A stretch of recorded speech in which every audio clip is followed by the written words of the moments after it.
Welcome back to Critical Misses Season 9. We're going to talk about 2019's Split, the final of our John 117 trilogy. Split. You might want to redo the beginning there. Wait, talking about Split, dude. 2019's Glass. The third part.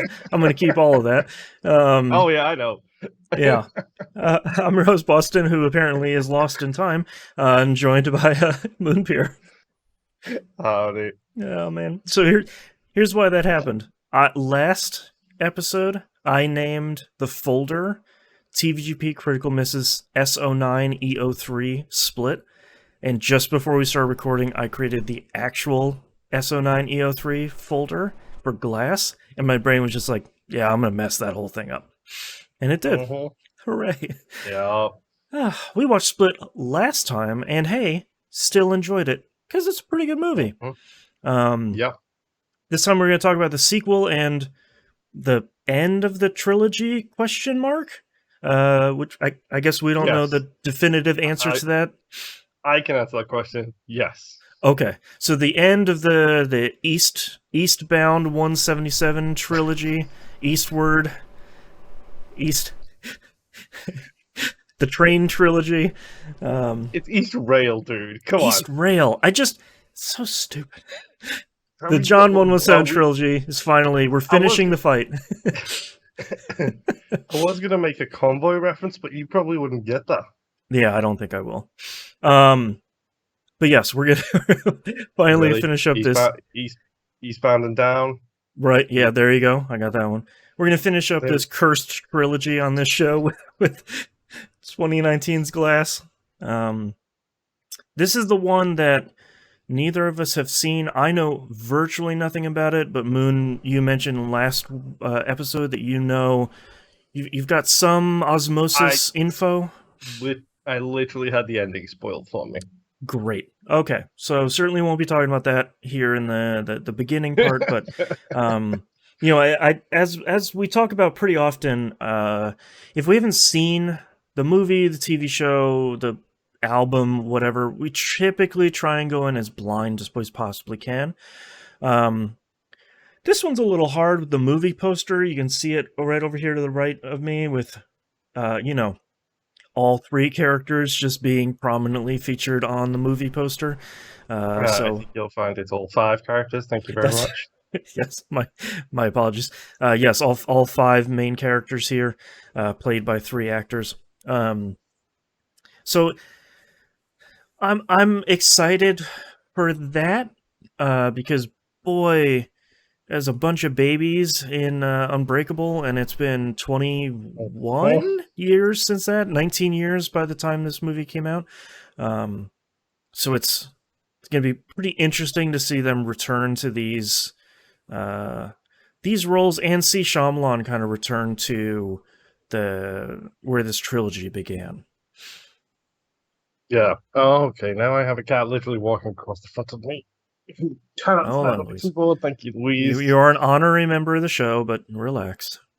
Yes. She is hyperactive as hell right now. Like, she's doing laps around the apartment, so I don't want her stepping on my keyboard and hitting space, for example. Yes. We have at least a backup recording if it goes sideways. But yes, Glass, the famous third movie from the surprise backdoor sequel. Mm-hmm. I wish I didn't know the end of this. I'm glad I do. Okay, I'm a little concerned about what that means then. In the words of some famous horror movie some while ago, be afraid. Be very afraid. Okay. I'll let my mind wander a little bit on that, but maybe not talk about it out loud. Now maybe I will. It'll make for a more interesting show. I feel like if I didn't know anything about how you feel about the ending, I would think, well, of course, the good guy wins at the end. Whatever his character name is, we don't know it until this movie. But I have a bad feeling that maybe Mr. Glass ends up on the top of the heap here at the end. Okay. And that would be interesting. I feel like it's, we've sort of pushed back on the Shyamalan. It's a twist throughout this entire season of the show. So I don't want to. Unbreakable had a kind of twist, but Sure, I wouldn't call that a huge twist. Like no, the twist is like, hey, superheroes are actually real, and it's like, oh, okay, cool. And so are supervillains. Yes, yeah. And like, the quote unquote twist in Split was the fact that it was a backdoor sequel, which isn't even really a twist. To me, I think the idea of it being a stealth sequel is kind of a twist, but for me, the more impactful twist is like, number one, that he has DID, but more importantly, like, the Beast is actually real. It's not just like this kind of ghost story that they're telling each other. It's like, oh, this thing is actually a thing. That is something we forgot to talk about at the end credits of Split. It comes across the screen as normal, but in the background, it's duplicated 24 times, by the way. Yes, yeah. I forgot about that, yeah. Which nice little touch everywhere, yeah. So, yeah, I mean, it's hard going into a Shyamalan movie because, for better or for worse, you're waiting for the shoe to drop with the twist.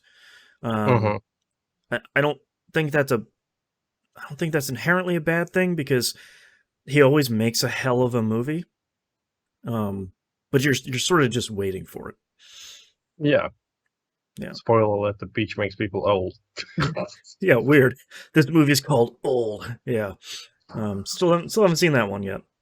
Someday. No, me neither.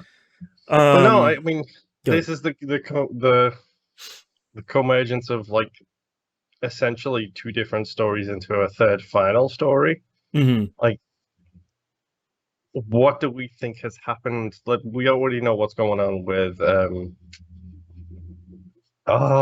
Kevin.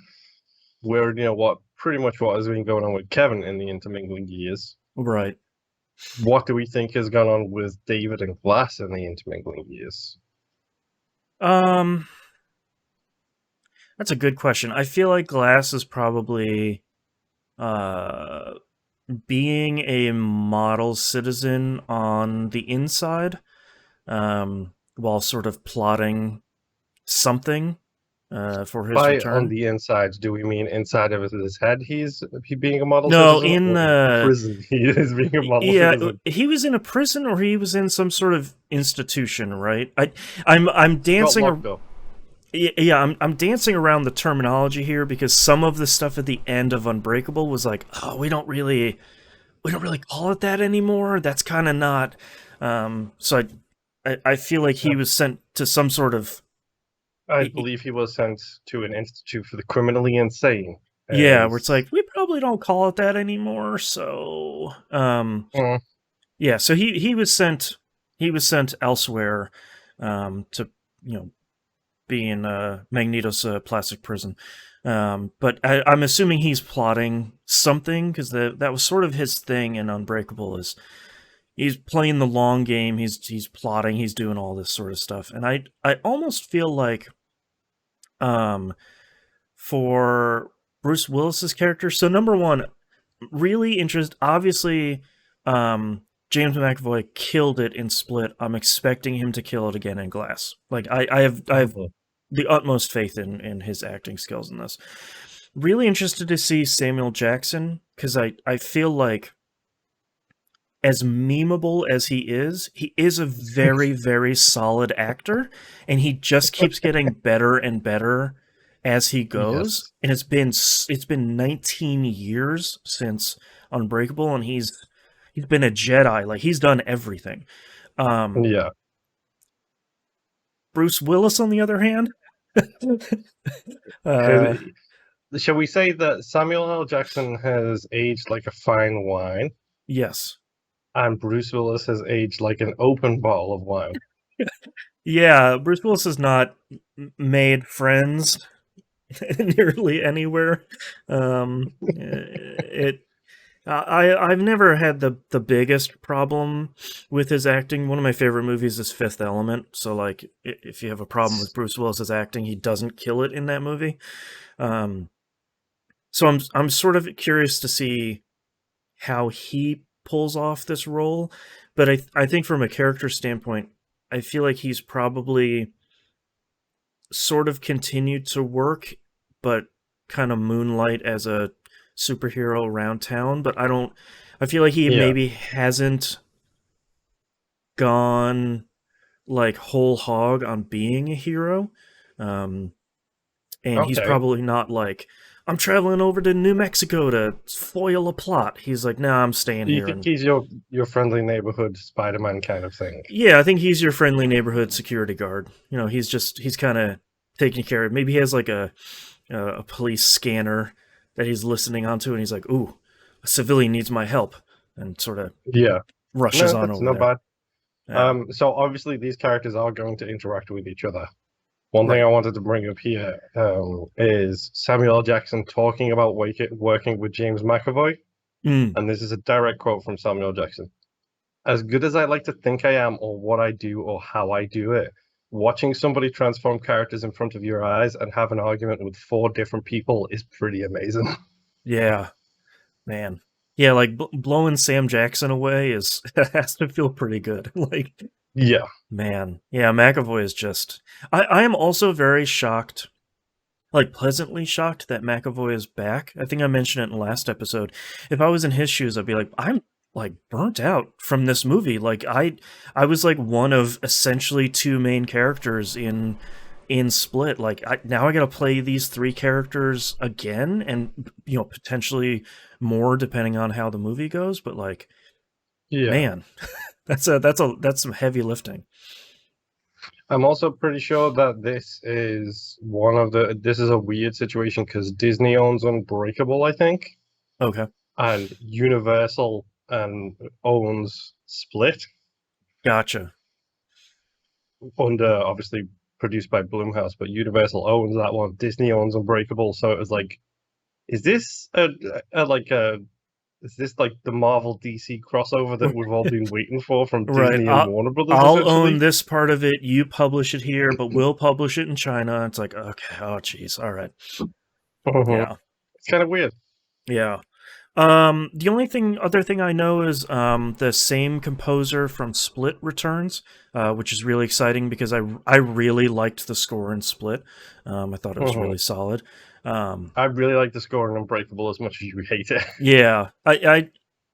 Yeah, would refer back to 2 episodes ago for my hot takes about Hollywood scores, my unfounded hot takes. Um, I'm trying to think if there's anything else in here that I'm thinking of. I'm mostly kind of excited to see what this is. Like I feel like it you could have ended Split where it ended, and it would have been like, ah, Mhm. cool. Like they made a sequel, that was cool. But for them to actually make a third one and like kind of follow through the whole thing seems pretty remarkable. Yeah. Like how this happened, I don't know. I Yeah, don't. yeah, I just don't know. yeah. Like it's one of those things where it's like you got made, but I legitimately don't understand how that happened, which is fine. Hmm. But I'm glad that it did, Yep. even with what I know about the ending. I'm Hmm. glad that that it did get made. Um, this is also the part where I'm going to call all the way back to the very first episode we did this season, the Okay. first part of the first episode this season, and I'm going to say at the end of this movie, Hmm. once you've seen the movie itself, I think you, because I will be doing it again. I think you should watch the Cinema Wins trilogy about these three movies. Yes, thank you for reminding me. E- Yes. each video is like 10 minutes long, but it might give you a little bit of a positive look back into Unbreakable, remind you Hmm. the good things of that movie, and also it will show the connections that everybody missed. Oh, interesting. Okay, Mister. I'll have to watch that, and part of the something I'm interested in is, you just asked the question of how did this happen? Like, how did this thing get made? I'm really interested once I finish watching this, kind of doing the research phase of like, yeah, how did this happen? Like, how did he get the money, like, to go back to this, and how did this get made? So I'm very, very excited about that. Yup. All right, well, on that, go ahead. I'm excited to see who comes back, to be honest. Like, sure, other than like the three main actors. Yeah, is Casey back? Is Sure. the kid who pointed a gun at his dad back? That seems good. Is the mother back? Right? Yeah. Yeah. Are we gonna see any of like the ladies, the doctor ladies, like friends and colleagues who work in that field, kind of thing? Are they back? Like, I'm curious to see how many of the side characters come back, not just the big three, kind of thing. Like, yeah, and like how do they deal with the DID diagnosis of Kevin now that Casey escaped, and she's like, man, this is for real. Like, there's some real stuff happened down there. Yeah, I guess there's a surprising number of plot threads that they could continue from both movies. Yeah, I'm excited about this. I'm looking forward to it. I'm curious to see what happens, and mostly, to be honest, having never seen The Queen's Gambit, I kind of want to see Anna Taylor-Joy work more. Yeah, like I want to see her in a lot more stuff now. Like, because she's so good. Yeah, she's very good in this. Yeah. All right. Well, on that note, let's go watch the movie. Yup.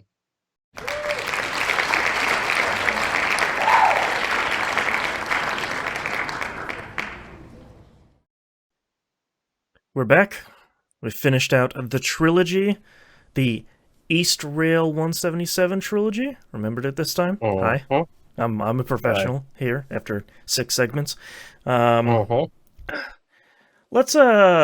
get into it. Let's start at the beginning here. Let's not give away our thoughts here at the beginning. This opens with the first note I wrote here is, I really appreciate that the movie wastes no time in getting the Overseer, which is that's a pretty okay name. Green Guard or Overseer? What's your preferred? I think Overseer is better. Green Guard is fine. It sounds too much like the Arrow, though. Yeah.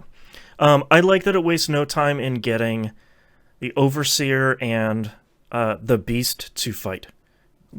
For me, that was like the end of the movie, and they're like, "No, man, 15-20 minutes, let's do this. They're gonna fight." And it's like, hell yeah, let's do it. All right, go ahead, great. And they have a pretty good fight scene. And it does the world building as well. Like, it immediately tells you what David's been up to for the past 15, 19 years, however long it's been. Running a security company with his shark-eyed kid, which is like that's a pretty good a piece of work there. And he's doing patrols and walks and things like that to try and find these people, and he's I'm gonna Salt Bay your asses. It's real good. Oh, that's real good. It's very 2020. Yeah. It's so good. Yeah. It's really good. Yeah,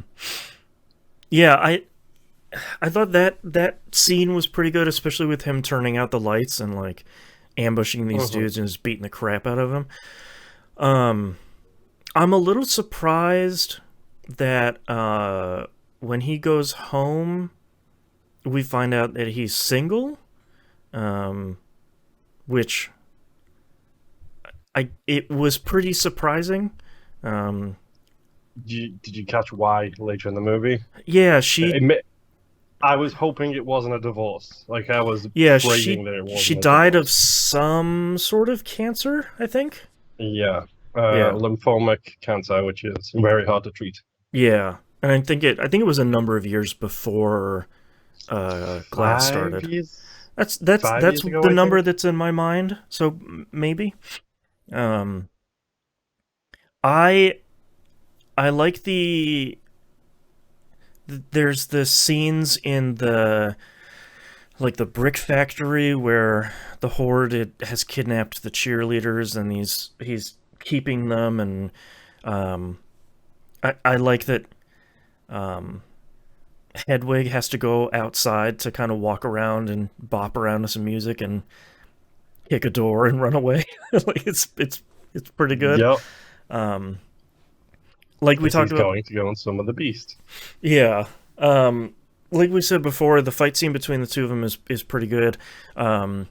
Overseer catching that table was pretty great. The beast throwing that table was pretty great too, to be Yeah, honest. yeah. I thought that was a pretty good fight scene. I liked the two of them being. I also liked that there was a little bit of the beast sort of being like, oh no, like I can't just crush this dude. Like this is all right. This guy's for real. Um, they then get apprehended by the police? Question mark.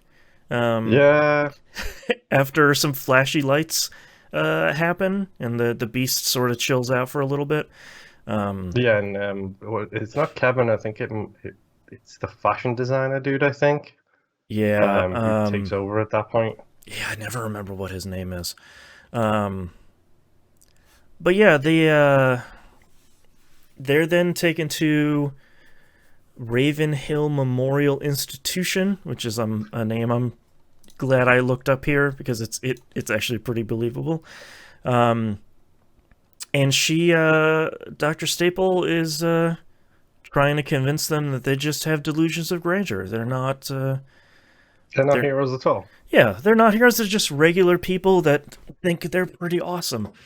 And this is the majority of the rest of the movie is sort of David is going to go in this room where he gets doused with water anytime he starts acting spicy, which it's Bruce Willis.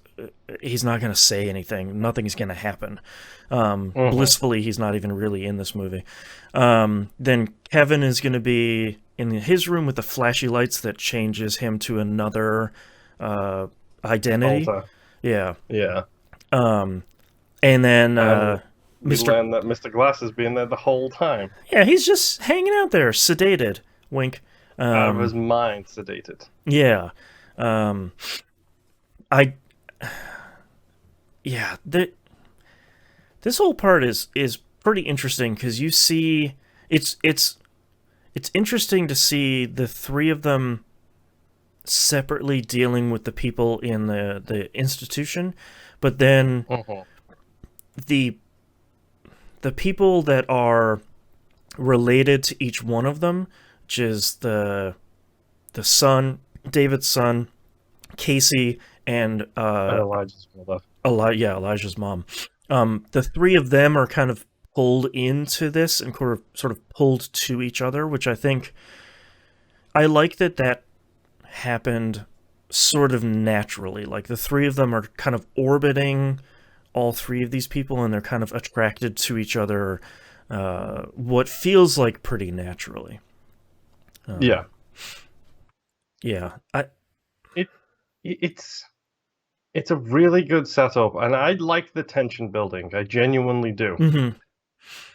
And I find it an interesting twist that this is like literally is this lady correct? Right.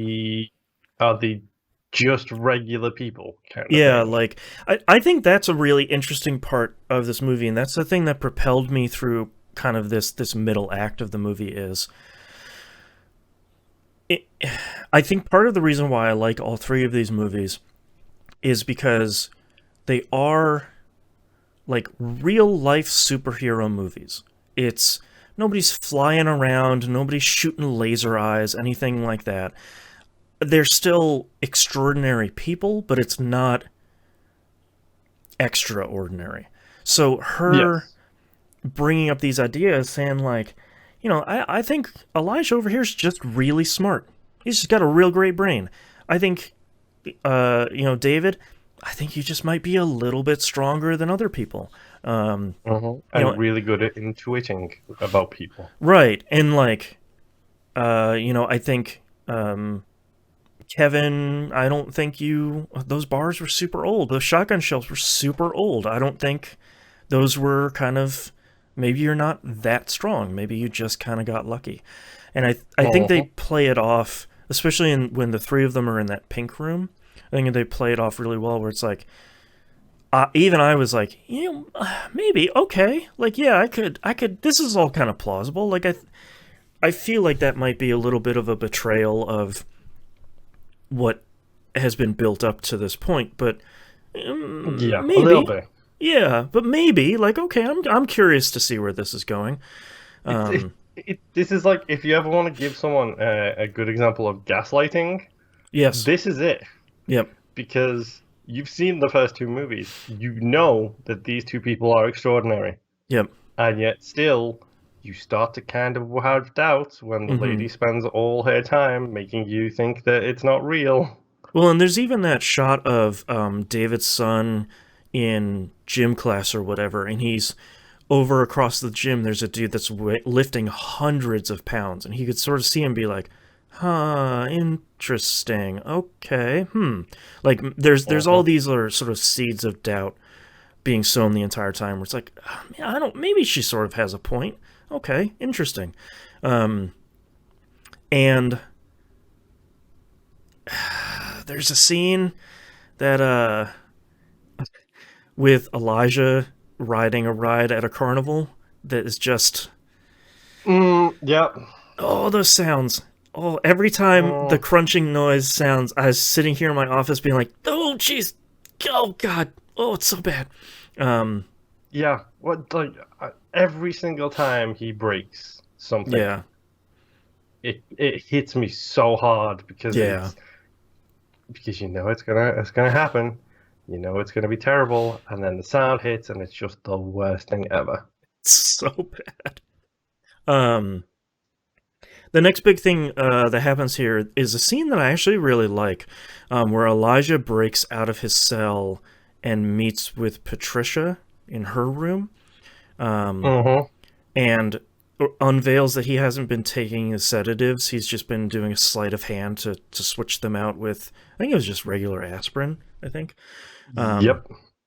And it sort of unveils that he has a plan, saying that, like, hey, if you can show me the beast, I can get you out tomorrow. Like, I feel like yeah, you don't want to be here.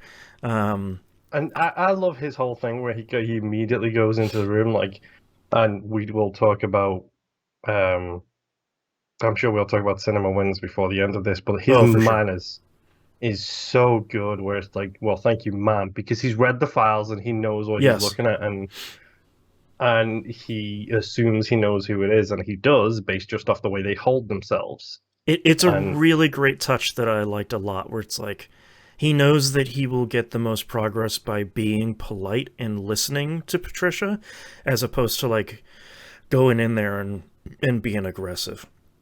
And I like that he doesn't need an answer right now. He's just like, think about it.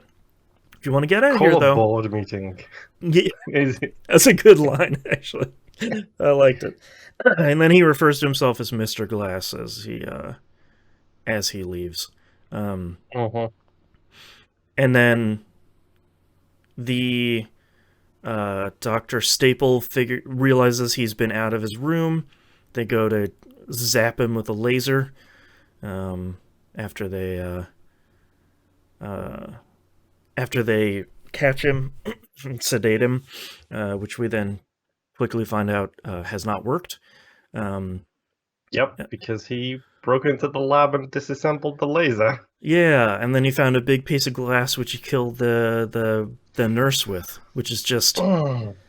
It's so fast, too. Like, that swipe across the screen is just... It's long enough for you to be like, wait, what happened? And then but it's fast enough to be like, I'm not entirely sure what exactly happened here. And I like that this this whole part starts this giant heist of the two of us need to get out because we need to go to the new skyscraper. What is it? The Osaka? The Osaka Tower. Yeah, the Osaka Tower. We're gonna go show everybody that we exist. And like, if you want everyone to believe you, the Beast and I need to go there.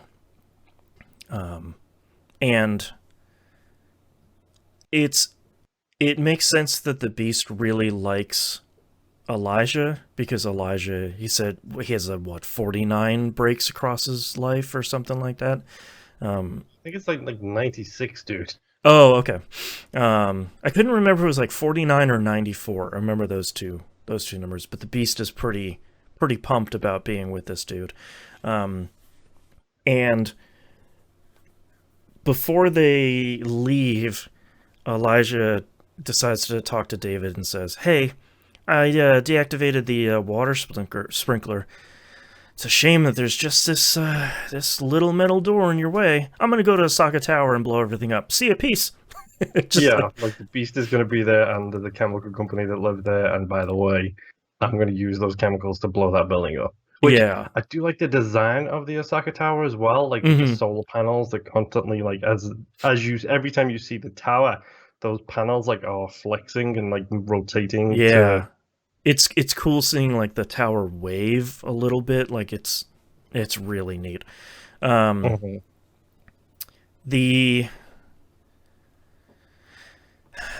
There's a lot of stuff that happens here. Essentially, the Beast and Elijah are escaping at this point.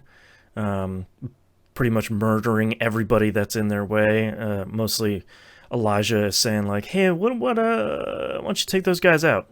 How's that sound? Peace." Then Elijah goes down in the basement to like a monitoring room to tippy-tappy type some fake looking code to do some mysteries. And then they decide to escape, and this is sort of where the majority of the rest of the movie takes place in. And the reason why I'm largely racing to this point is because the third act of the movie is where it gets spicy. Spicy good or spicy bad? Because I don't like spice. I feel like that's the big question. Because this is like, as much as like we talked a lot about Split, because like it's all about the performance, and it's a slow. I think we said it at the time. Split is a slow movie that doesn't feel slow. Yeah, like it's constantly moving forwards. This is a slow movie, and it definitely has spots where it feels slow. Like that middle act where they're just kind of getting to know each other and talking to the doctor and stuff. Like it's pretty slow. The beginning and the ending are pretty fast, but to call this movie divisive would be doing a pretty underselling it by a pretty serious amount. So that's why I say spicy is depending on whether you like spice or not, depends on how you like the ending of this movie.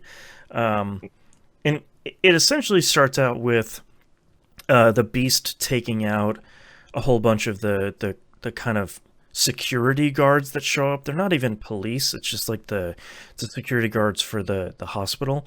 It is worth mentioning at this point they have gone into the supply points and got all of their own gear. Yeah. Like, so Mr. Glass is now wearing his sick ass purple tuxedo looking thing. It's very nice. Also, I like the MG like little thing that he has on his pin with diamonds in it. It's real good. Yeah. And then the Beast has got his yellow pants back.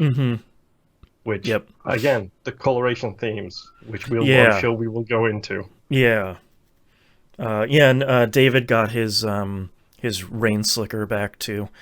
So everybody's all kitted out for their final stand here. And the whole thing is David just wants the Beast to stop and not go to Osaka Tower. So this is largely the Beast and the Overseer are in a fight. In some interesting scenes here, Casey is the only one that's really able to break through to Kevin. Yes, actually, Kevin himself. Yeah, which are all actually pretty good scenes. But we get the I love their interactions, like both, like the interactions between Casey and Kevin are so incredible. And again, acting chops at its finest. Casey and like Anna Taylor-Joy and James McAvoy kind of steal the show. I'm not gonna lie. I think they're kind of the two standouts, especially Anya playing Casey in such a different way based on Split. Like, she's wearing very different clothes. She's carrying herself differently. She seems to be making more friends at school. In school, like when she's actually like seeing people, looking people in the eyes, and like she's in a foster home now, which is great because her uncle is in jail, I think she says. She tells Kevin that, I think, saying like, "Look, you can beat this abuse that you have suffered. Like, there's a way to sort of defeat these things that are continuing to hold you down." And thankfully I thought that was great. And David's son figures out who Kevin's dad was. And what is it? Is it Michael? I can't remember his name. No, it's like Carmichael, maybe. I'll have to see if I can find it. But yeah, he was on the Eastrail 177 with David, and in a really great, I think Clarence. A really good. What's that? Oh, Clarence. Thank you. I like the little bit of editing they did here to kind of mush Kevin's dad reading the DID pamphlet with the intro shot of Unbreakable. And making that look pretty seamless. Seamless, dude. Yeah, like, it's pretty solid. It's so good, and I like the fact that they use deleted footage from Unbreakable, like when his kids, Joseph, lying in bed. Yeah, when he, which is like after the weightlifting scene. Like it's really good, like flashback body like work to bring it to life. Yeah, when they showed that, I was just like, when he was in the shadows, I was like, man, this is like some real CG business they're gonna bring out. And he steps into the light, and I was just like, I don't think that's CG. I don't think this movie has a big enough budget for that. And then later on, I saw it was a deleted scene. I was like, oh, okay, that makes way more sense. All right, okay. Yes, much more believable that way. Yeah. But yeah, sort of understandably, the Beast loses it because he realizes that Mr. Glass isn't really his friend, because he purposely hurt Kevin, and their job is to protect Kevin. Yep, and he did that at the same time as creating David. Yeah. Which is ironic. Right. I think this is also the scene where Mr. Glass is saying, like, that's my role, I create superheroes, which is...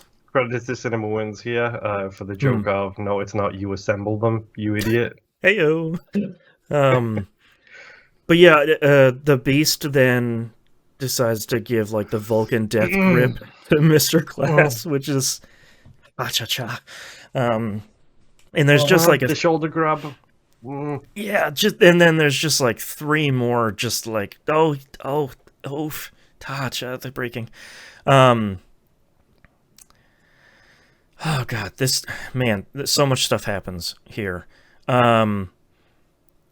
the Mr. Glass lets the Beast know that the Overseer's weakness is water and says, "Hey, look at that big old water tank. Why don't you send him over there?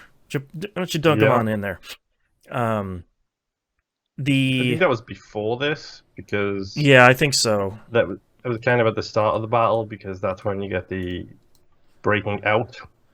Yes. Yeah, because then the water tank. The next thing that happens is the Beast tosses Overseer in there and manages to pretty easily start taking him over till David finds.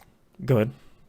It's definitely worth putting that in place, because that's Chekhov's water for the end of this game, for the end of this movie. We'll say.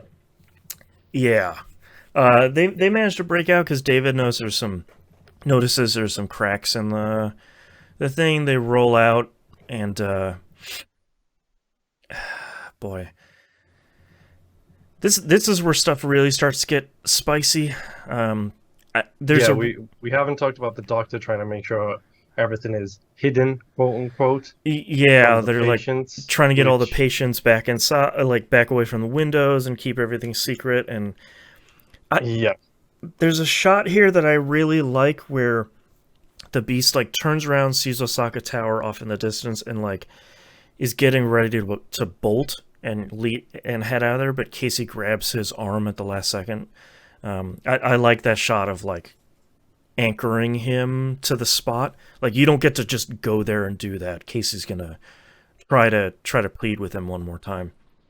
And she brings out Kevin again and is just like, "Hey man, look, like you really need to try. Like you really need to calm down." She gets him back to Kevin, and then as soon as he's Kevin, he gets shot in the stomach by a sniper. And Dr. Staple is there. And it's at this point as well that we get the 3-leaf clover reveal. Yeah, the sniper's like hand or wrist or whatever has a suspicious tattoo on it.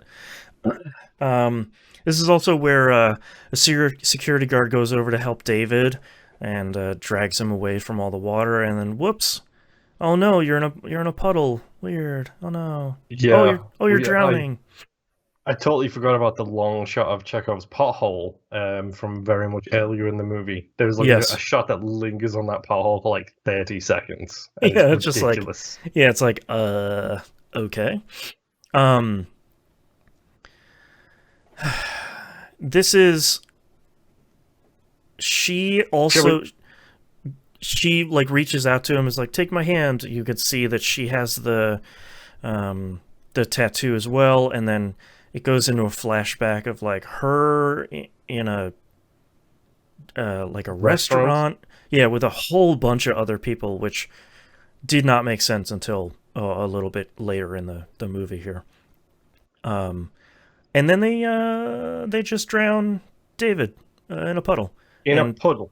Yeah. In a puddle. You're taking all of my effort to not swear right now, by the way. And after a line I kind of actually like, where she says like, "Did I almost convince you that you were just like a regular human?" Which I thought was actually a pretty good line. So yeah. Kevin is bleeding out. David is dead. Elijah is dying while he's talking to his mom. It's actually a fairly sweet scene where she sort of says he was spectacular. That's not to discount the Kevin scene where he is switching between the three main identities, and kind of like a super heartbreaking Hedwig death scene, which is just brutal. McAvoy, stop being so good. Jesus. Yeah, that whole sequence with Casey, Kevin, and the altars is just...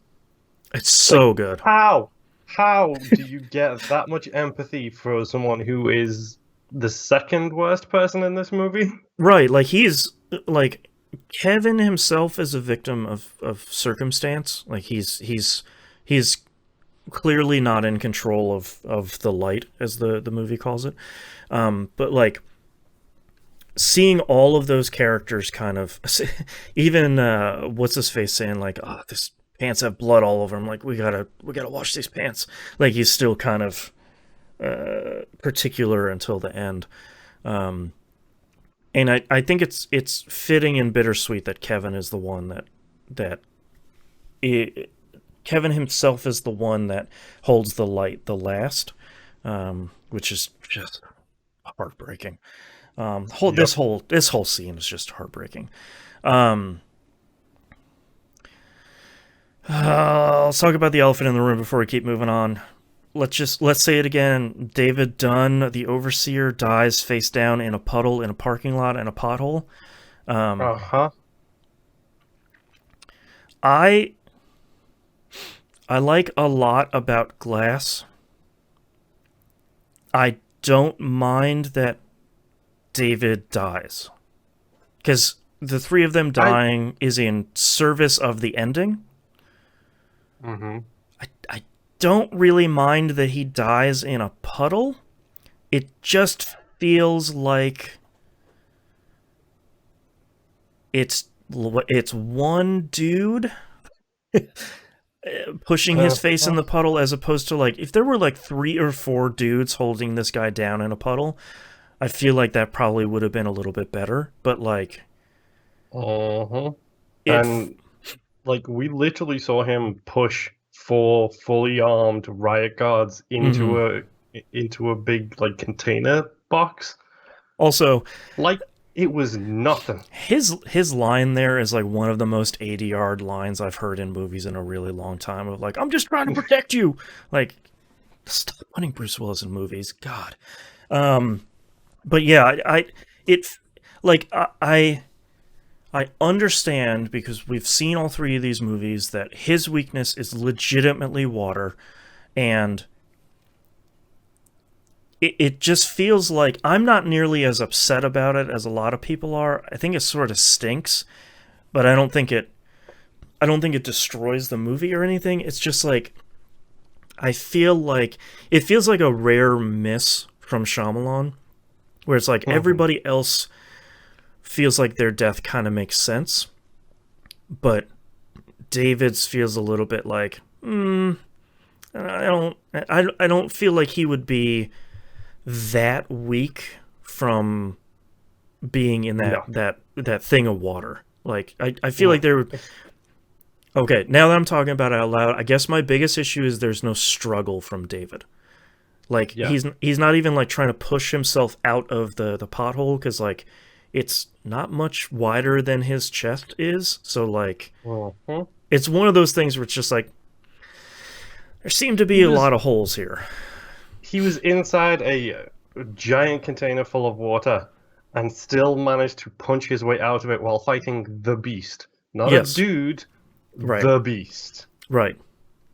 It's just, it sort of sucks. Like it's sort of crappy. It's not a great way for that character to go, especially since good. I don't mind if he dies. No, I don't think that's the issue. Yeah. The issue is how. Right. He goes out like a little bee. Like I feel like that's the biggest problem. Is like I think my biggest issue is there's like no fight to it. Like he spent the whole time fighting, and it feels like he doesn't really fight for seemingly no real good reason. It's a real bummer. It doesn't ruin this movie for me, but it's definitely one of those things where it's like I feel like you could have gone back to the drawing board on that one. That feels like a real missed opportunity. The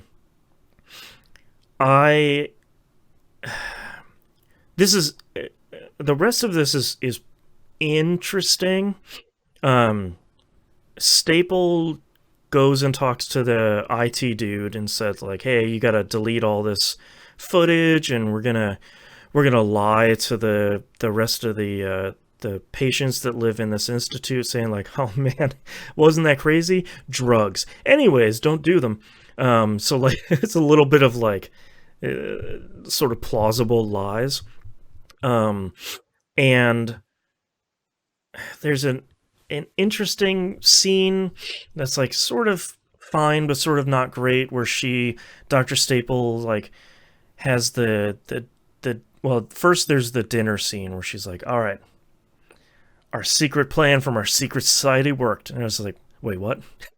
For 10,000 years, we have kept those superheroes at bay. Just us. It's just like, wait, what?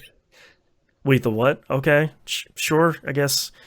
And the scene that I don't like, because it feels very much like the ending of like the last 30 seconds of Split, is where she goes to the comic book store and the two nerds are in the back and be like, oh man, a true villain. He's the mastermind. Yeah, a true villain never reveals his true plan. I was like, oh, Jesus Christ. All right, we just like, can we do that? Can we do that one again?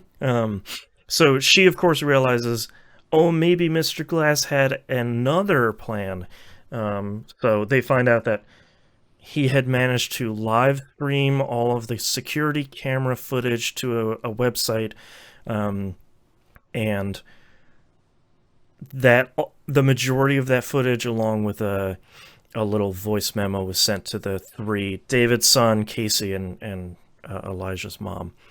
And then they decide to then just put all that stuff up on YouTube, and yep. Thus sort of.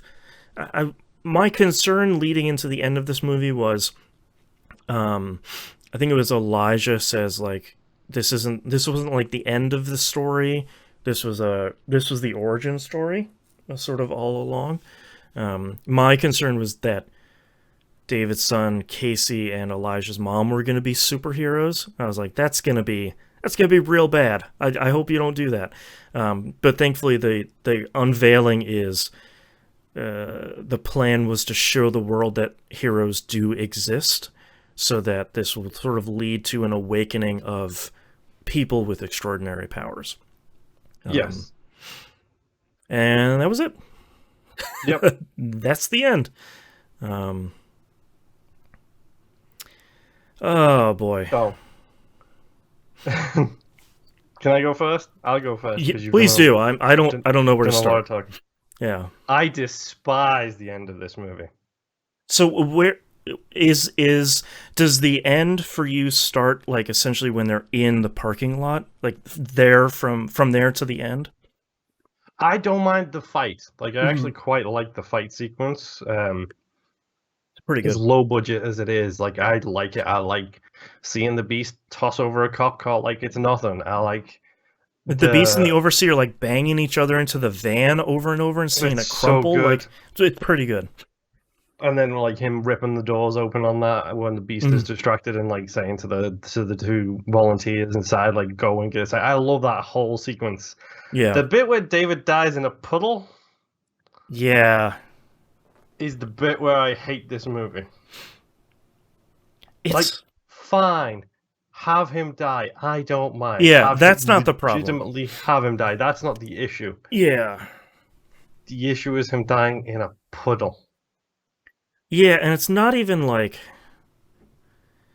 he died in the water tank. It's not even that he died in it's just he died in a puddle in a pothole. Like it just it feels so crummy.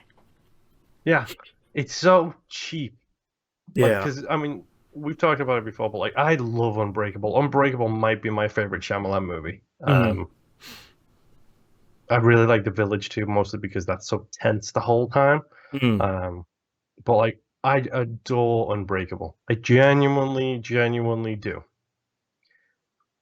And to see him go out like that, like, it's... I think most people don't know this about me, but I think I love the gray spaces in movies. What I mean by that is I love the possibilities around it. So, for example, my favorite Star Wars movie is The Last Jedi.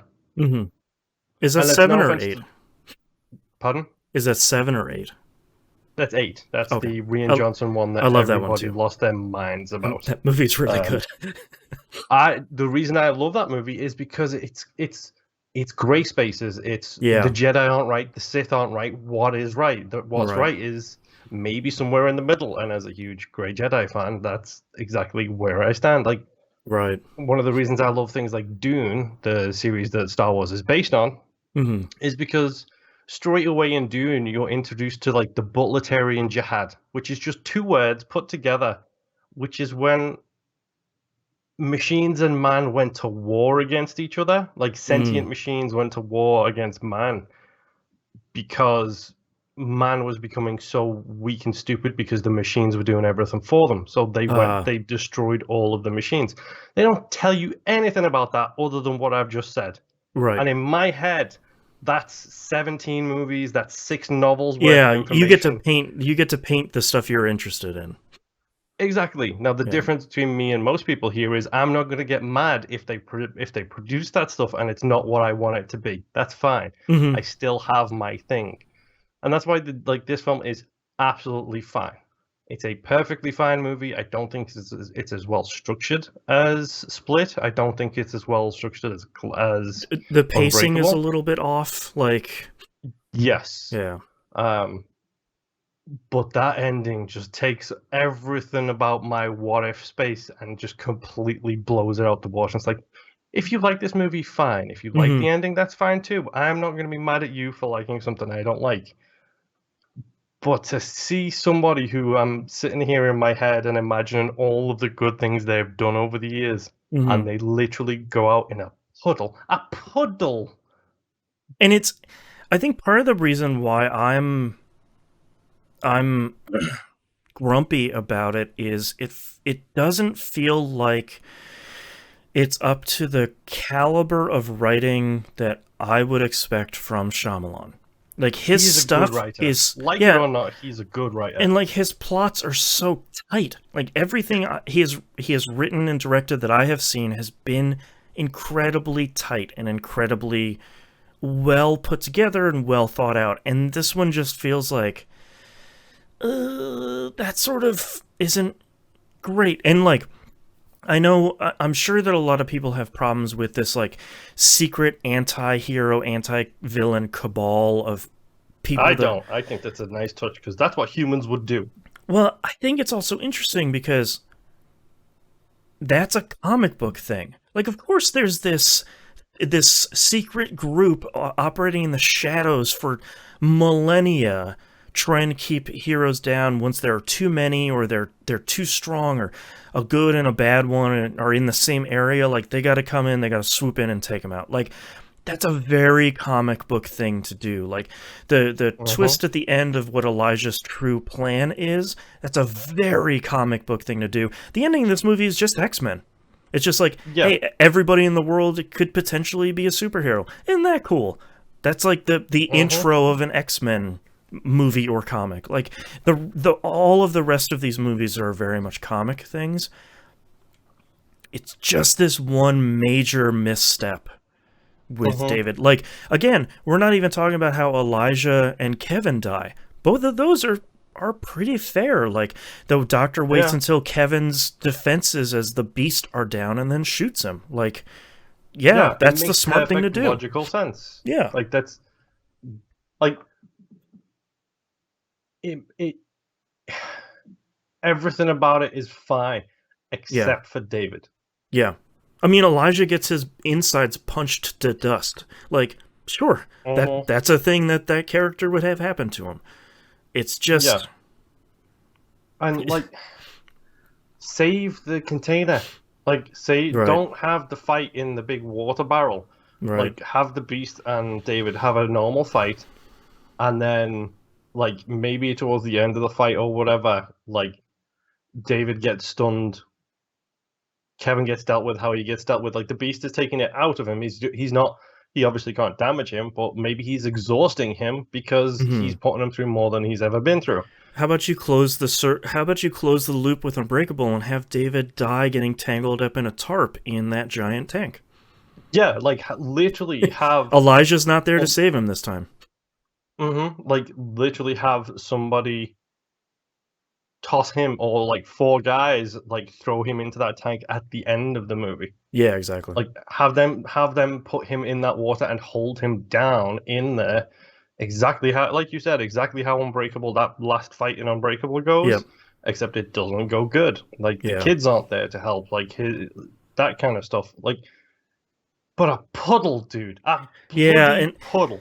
And I feel like there's an element here of Shyamalan sort of painting himself in a corner where in Unbreakable, water being a weakness is actually pretty interesting.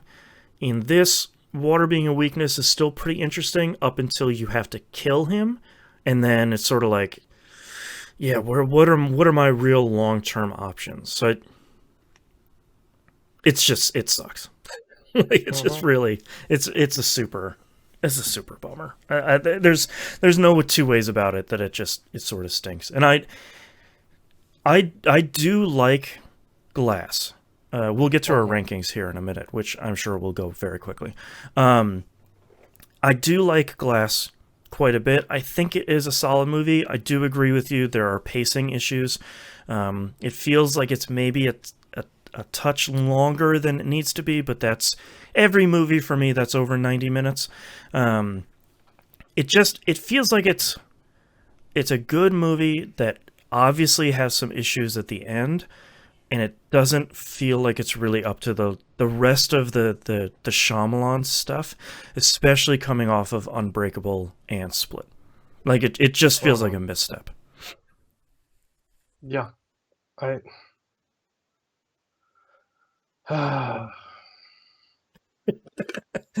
feel like that's your one-word review. Just a huge sigh. Yeah. I even like the playing around, the gaslighting, playing around with the expectations thing of like these could just be regular people. I like that side of it too. I think that's good. Like, yeah.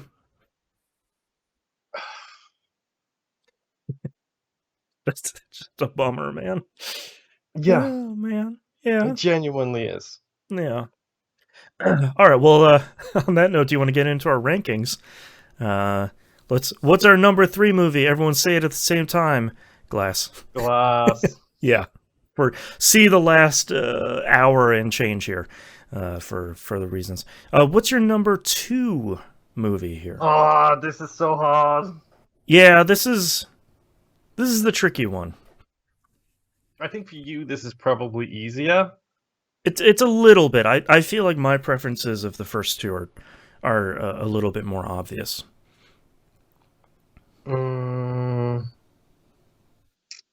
Okay, I'm gonna say Split is the better movie. Okay. I'm gonna say Split is also my number 2. Okay. Why is that? Because I like Unbreakable more. It's one of those things, like, you could say, like, arguably Empire is the best Star Wars movie out from a cinema's perspective. Mm-hmm. The Last Jedi is still my favorite. So yeah, Split is better. Right. Technically and performance-wise, it is such, like, all credit where it's due to, James McAvoy and Anna Taylor-Joy. Split is an incredible piece of cinema as a whole. I like Unbreakable more. Yeah, it clicks with you in a real kind of material way. Yeah, and it has one of my most favorite scores of all time, as much as you hate it in your 2020 back vision. I know. Yeah, my second probably is Unbreakable, largely because James McAvoy isn't in it, and he just kills it in Split. Yeah. Like, Split for me is an easy number 1. It's a great thriller. It's an almost horror movie. It's a bottle movie as well for the majority of it.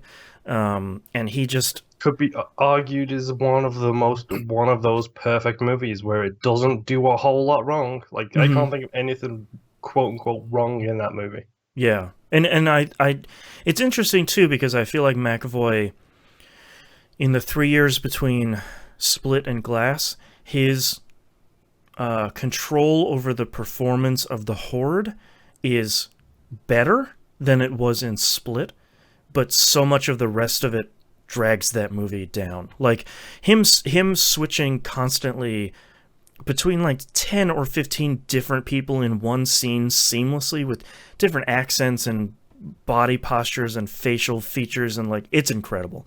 But Split has to be in my number one. It's just too good. Like out of the three of these, it's just too good. Yeah. All right. Well, that's our watching of the Eastrail 177 trilogy that started high, ended low. Yes, here is something that I would like to actually do now. Sure. So there's something I've been thinking about. Do you regret having not seen these when they came out? Would you prefer to have seen them when they came out rather than this far into the future?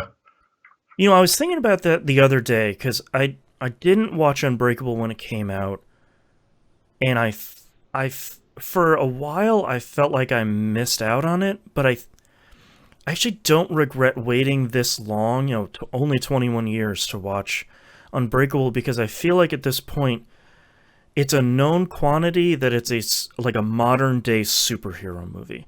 And I feel like if I had seen that originally, like in 2000, I was in college at the point, I probably wouldn't have liked it, because I feel like it would have been a little bit too over the top, like a little bit too slow, kind of not really my speed. But I feel like where I'm at now, like a slow, deliberate, kind of methodical movie like that, especially not only about superheroes but about his relationship with his wife, I really clicked with it this time.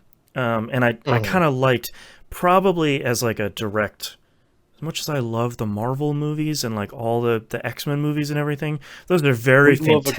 Love a good popcorn movie. Yeah, but those are like very fantastical superhero movies. Those are the laser eyes, people flying around movies. I think as sort of a tonic to those, I like that this is a real grounded, real kind of personal thing. So I'm glad I waited for a while, and I'm glad we watched all these again, because I came away from Split liking it even more this time, in the framing of it is a superhero movie, and having Unbreakable sort of inform that. Yeah. And now the Cinema Wins videos.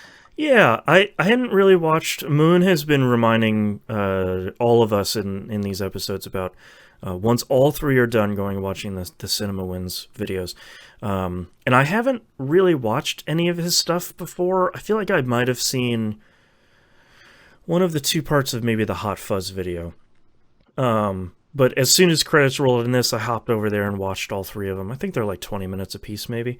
Those are really good. It is easy to be correct and say that Cinema Sins is bad.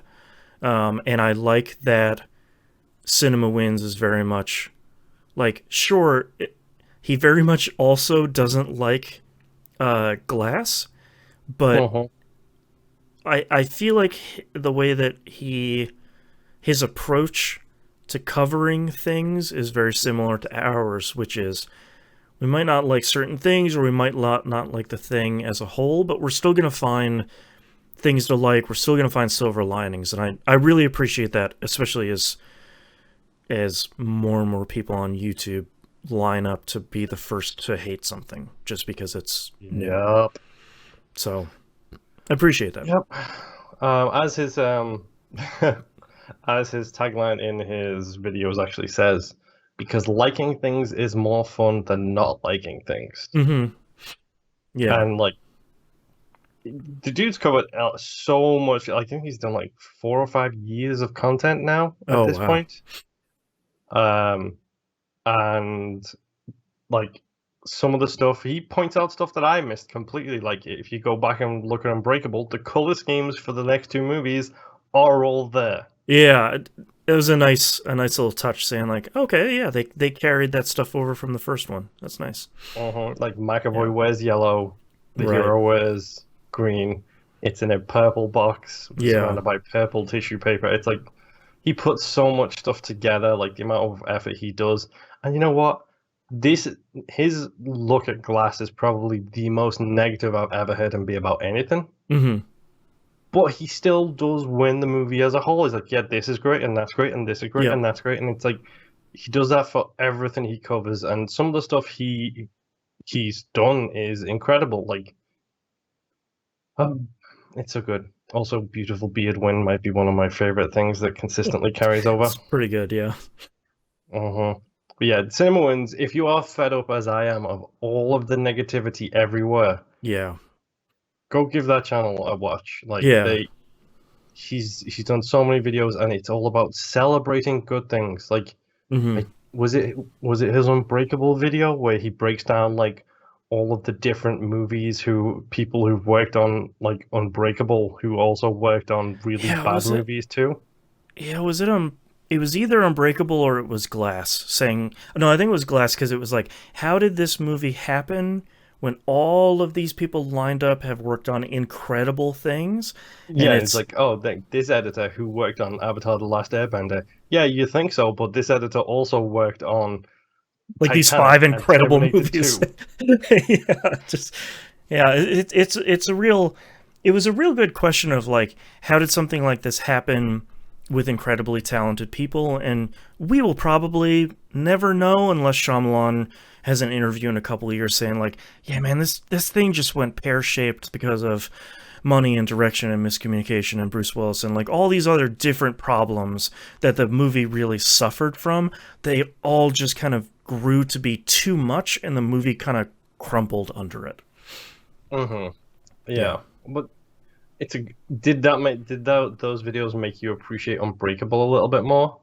I think so, yeah, because I think there was a lot of little stuff. I've only seen it once, and I think Shyamalan movies really do reward multiple viewings, and I think that did. I think that helped me appreciate a lot of the little stuff throughout the movie, which I did really like. Yeah, I don't want this to turn into like a Cinema Wins fan cast, but yeah, those videos. I've watched a handful of his other ones, and those videos are all really good. So highly recommended. But that's season 9. Thanks for taking the ride with us, and we hope you'll tune in with us for season 10 coming up next. Oh boy. Oh Bye. boy.